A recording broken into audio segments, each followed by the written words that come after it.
Hello little hoes, my name is Kristen and welcome back to my channel.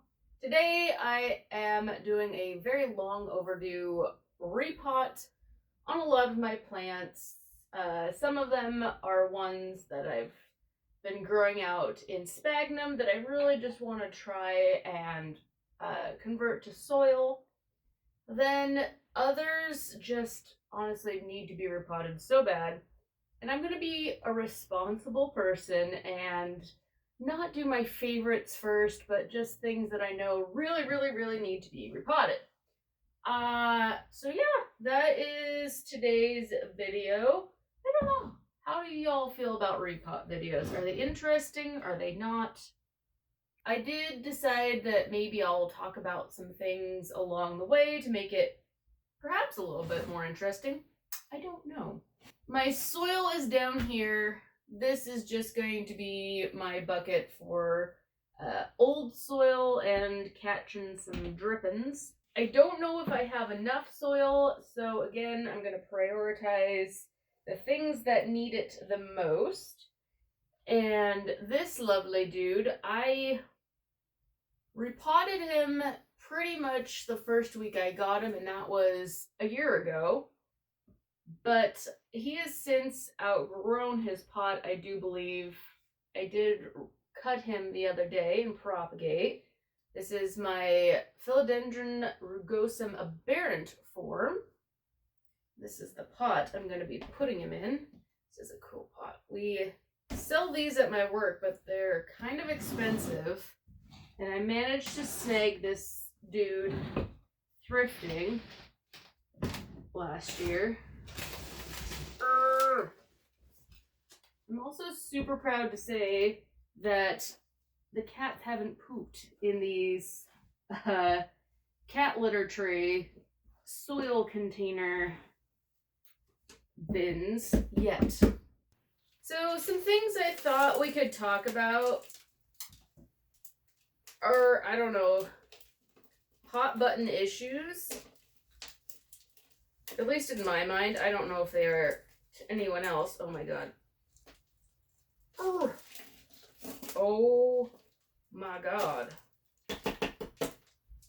The roots have just gone crazy in here. The first topic I thought, and feel free guys to chime in with your thoughts below, plant snobbery. Now, plant snobbery I would define as people that don't appreciate plants for their beauty, but for their rarity. And I've been seeing just this trend quite a bit lately. People wanting it because it's hard to obtain versus actually genuinely wanting it. And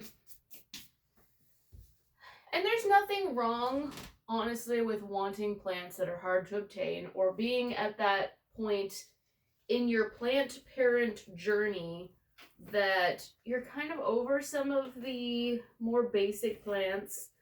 As worthy as they may be, you're just kind of ready to move on to other things. And I'm totally with you. I have gotten to that point where some of the common things just don't appeal to me anymore.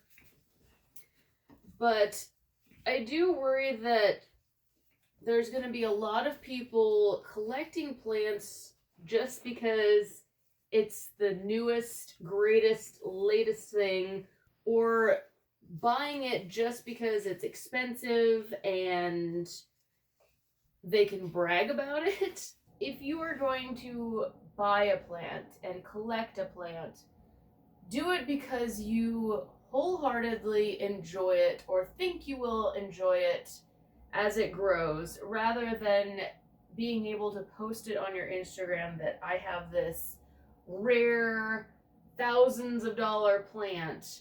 And you know, if you do buy one of these beautiful rare plants, just remember it's probably not going to be the it plant for long. There's always something new and greater right around the corner.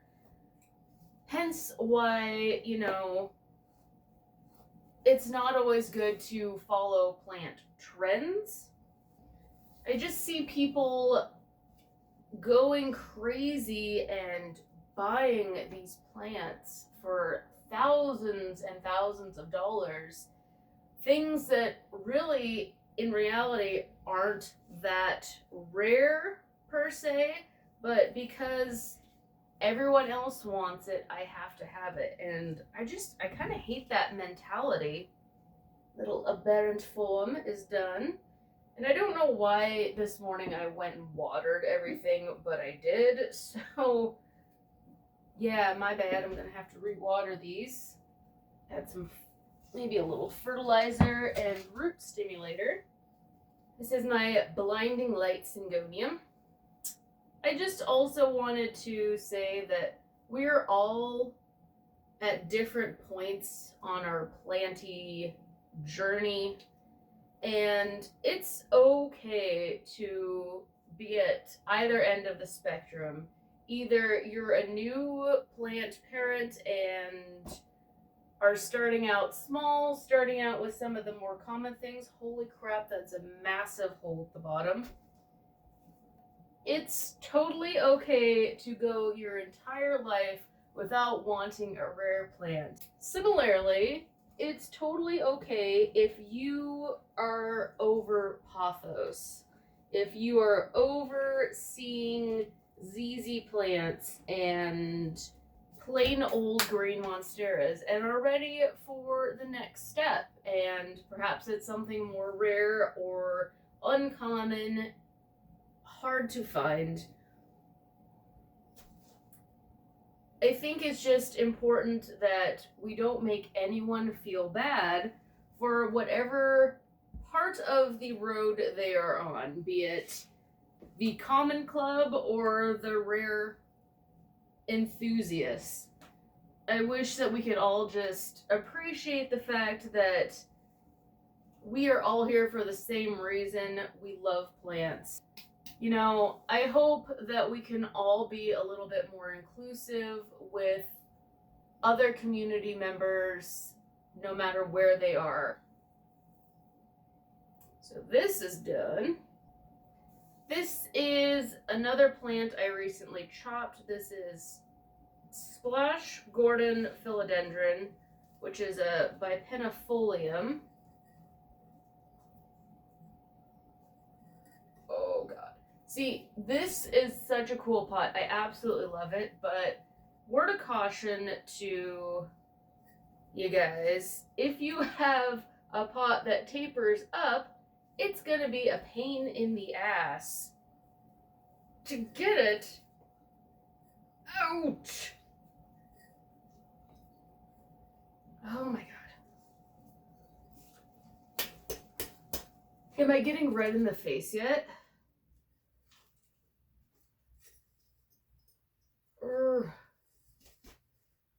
Trying to get up there and loosen the root ball.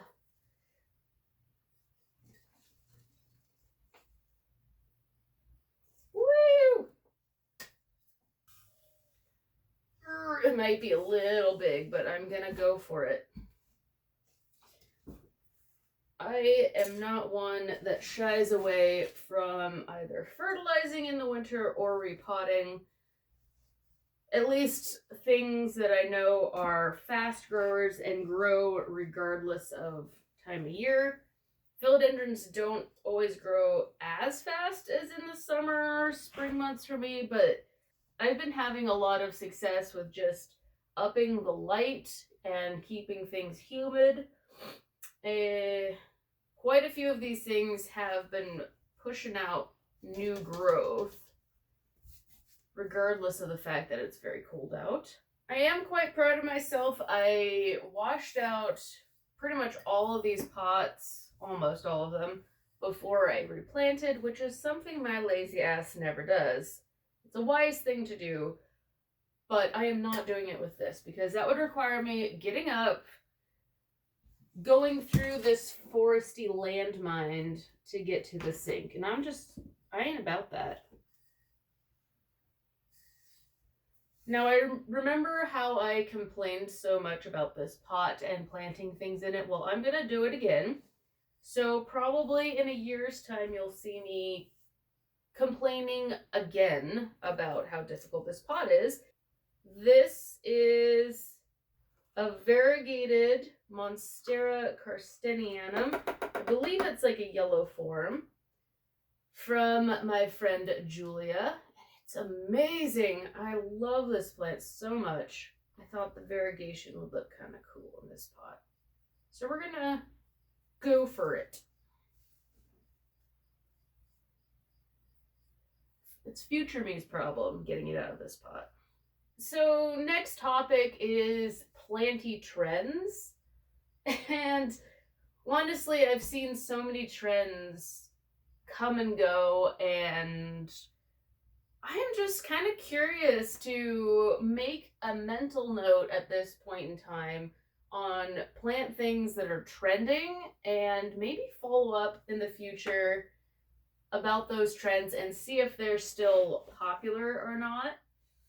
And I think the biggest one that I've noticed this year is leca. And the store I work at sells leca. The sales have just been through the roof with the leca, and at some points in time it was hard to keep it in stock. I feel like this is a trend that is not going to last. I, granted, have not grown anything in leca long term, so maybe it's fine, but I feel like the reality of it is it's only for certain people. People that like to, I don't want to say fuss with their plants, but maybe to some degree fuss with their plants, that like to have everything perfectly regulated and constantly tweaking. Oh. This is my Epipremnum skeleton key, and it's very wedged in here. I have a feeling that the more people try it, the more they will see it's kind of a labor of love using leca, at least from my observations and from what I see, because it really, long term, I think, is going to be difficult. You have to definitely amend your water situation, take care of the pH and all that goodness. And from what I've heard, the people that are doing it correctly really do wash out their leca quite a bit. And I don't know, I'm just not on the leca train personally. I think it's more trouble than it's worth, and there's a lot of nutrients that and benefits of growing in the soil that you miss out on in leca. Absolutely, there are success stories, but long term, I'm not sure it's going to be a lasting fad, at least for doing semi or passive hydroponics. This is such a mess right here. I can't tell what's roots and what is sphagnum, so very gently teasing this apart. I'm probably going to leave quite a bit of sphagnum on this root system, which has improved tremendously. If you guys will remember my unboxing this from New Life, it looked god awful. Although I suppose if I were in the mail a week or two from Thailand, Indonesia, I would look just as rough.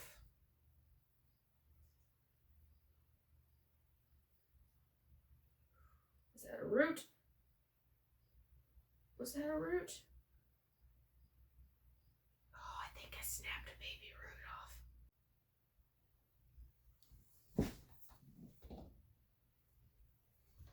Shit.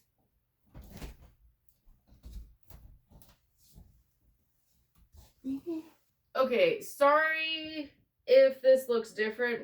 I ran out of storage space. This is probably like the 100th time I've said that on camera. I just need to learn to delete things before starting a new video. I do, but I have a feeling I'll never really learn. So other trends, I think we all know aeroids are huge right now.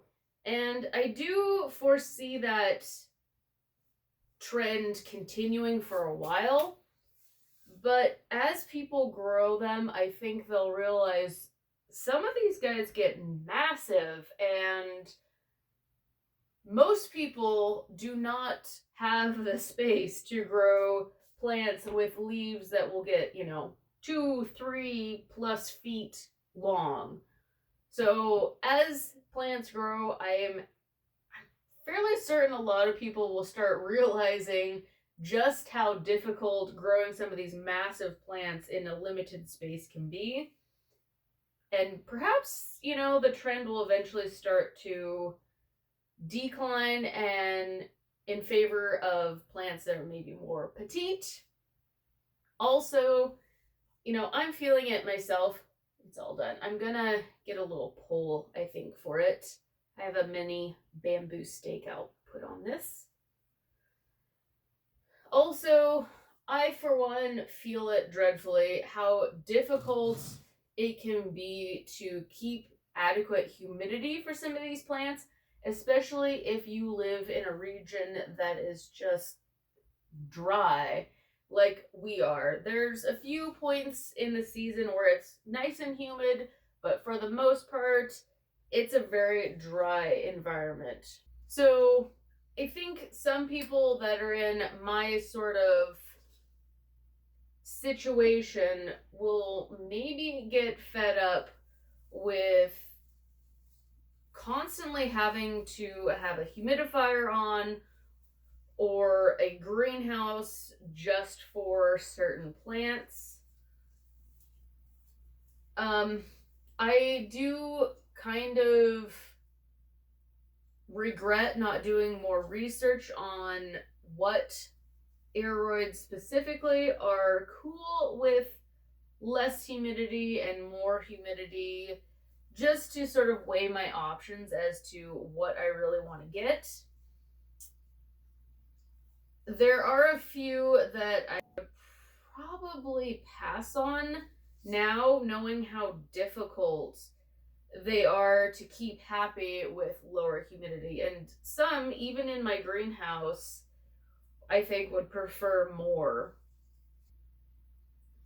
So here is the Hammerhead Gold by Penifolium.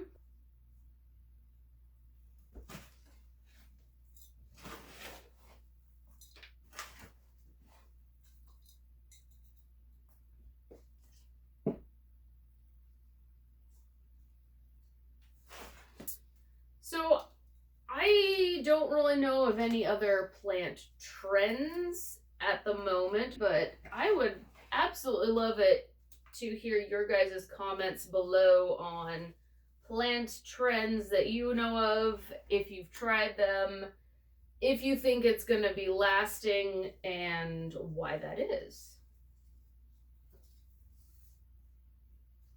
I love old pots like these that have that build up and distress. They're awesome. All right, this is the Mexicanum from Suzette.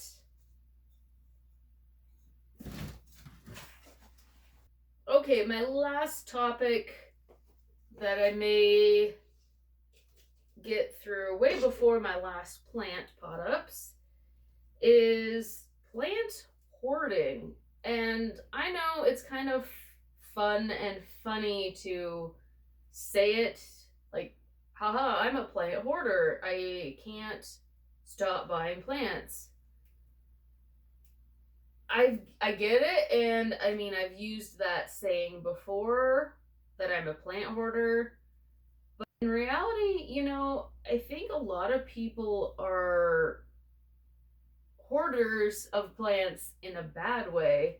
And I see people scrambling to buy all these things without thinking maybe I should stop and reflect and enjoy what I have, or I don't know, pay some bills.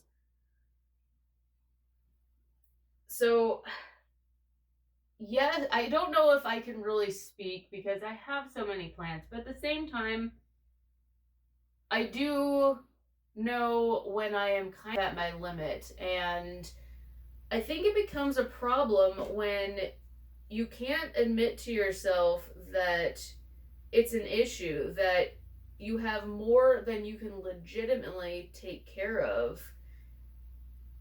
Any person that's seen the show Hoarders will know people are in denial about it. Just because it makes oxygen doesn't mean that you have to have a million of them in your home, or that's a excuse for buying things that you don't need, buying things that you know you're not going to be able to take care of because you have so many other plants or responsibilities. So a lot of new plant people might feel the urge to keep up with all these other people that are just constantly buying or importing plants. But don't, take a minute to reflect. Is it a plant that I actually like and want, have space for, have the money to buy right now? And even stop to think, am I hoarding? Am I buying more just because I need to have some retail therapy or feel like I am adequate as a person? Because we've all done that. We've all compared ourselves and what we have to other people. Periodically do purges. It's gonna really be beneficial. You don't have to like everything. You don't have to have one of all. You can form opinions on plants and they can be negative, and sometimes you can get rid of them. I guarantee you will be happy knowing that someone else has a plant and appreciates something that you were wishy-washy about. Okay, so that's a very tippy Mexicanum. So I think it will need a steak too. The last thing I have here is the ZZ plant I got at Lowe's a while ago. Now, I'm not a big ZZ fan, but I bought this because it has a variegated stalk on it. I am very gingerly going to try and divide it.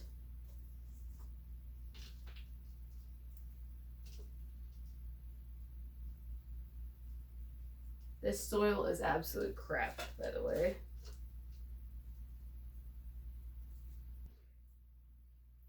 So this portion is variegated here, and the rest of this is not. However, this doesn't look like it's going to separate super easily from the non-variegated portion yet. There's some slight definition there of a separate bulb, but I don't know if I really want to divide it. So what I'm going to do is separate it from this and then maybe cut down these portions here that are just plain green, and hopefully over time it will form its own little bulb there. That's the plan.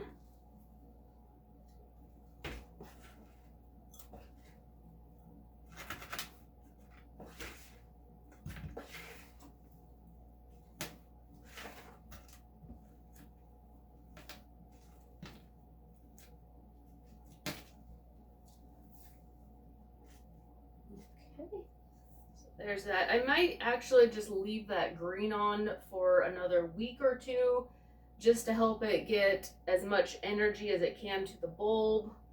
Make sure it recovers from the shock of transplant before cutting down all that green.